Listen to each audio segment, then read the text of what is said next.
The Mexico expedition consists of two main parts. The terrestrial expedition is based in the Mayan jungle, or the Selva Maya, located in the Calakmul Biosphere Reserve, which is the largest protected area in Mexico, and it makes up part of the largest expanse of forest outside of the Amazon rainforest.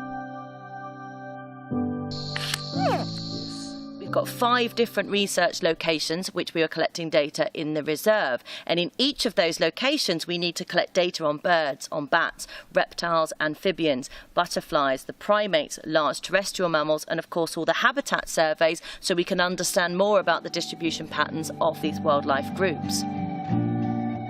So we desperately need to get more information about our populations so we can understand exactly how they adapt, what are their ecological niches here in the reserve, and therefore what is the impact of the changing landscape caused by drought and rainfall changes, and how that's impacting on their population. Quick metabolisms, need to eat often. A big part of Opwall is education and conservation through the future, and so these students are hopefully going to return as future technicians even, and that has happened many times. Uniform black on posterior third of body and on tail. Yep. In terms of reptiles and amphibians, Calakmul is thought to be one of the most diverse regions in the world, but very little research has actually been done here, so we've got so much to learn. In fact, in 2015, Opwall published a paper identifying 4 new species previously not thought to be here.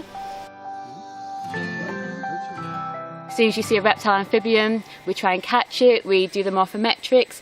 When I'm on a transect, if it's just me, I won't be able to spot everything. I need the 3 or 4 people behind me. And more often than not, it's them spotting things that I miss.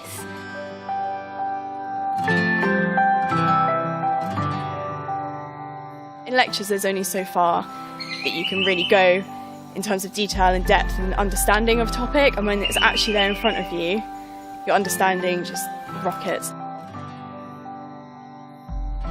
When you first get here, you're given lectures to really let you know the details of why you're here and what you're doing, so then when you're out on survey you know that everything you spot and every piece of information you take down is really going towards a massive project. Coming here has been incredible. Seeing how the Mayans have influenced the forest is just unbelievable. You can't really describe to a person in words, you have to experience it. It's quite humbling really, because you think these people were here so many thousands of years ago and they changed the whole landscape, so everything you're seeing has a connection back to the ancient Mayans, and it's not just, oh, this is a jungle, it means something.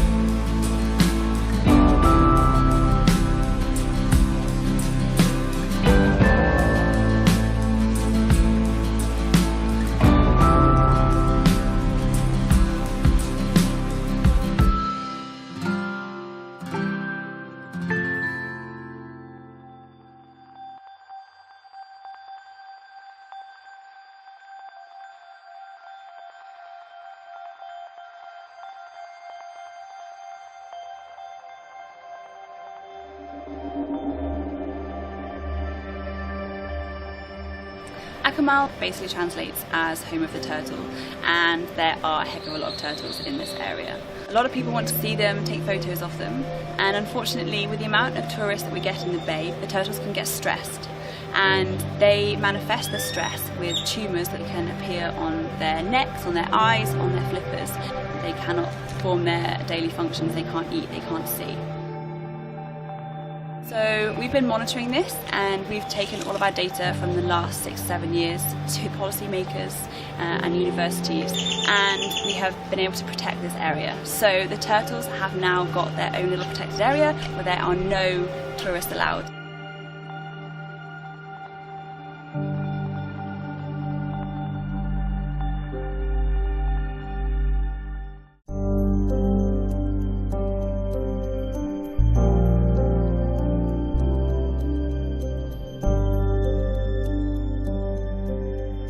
That have not died before. It is an incredible place to learn. It's where I learned actually, and I've carried on this love for the ocean ever since I was here as a university student.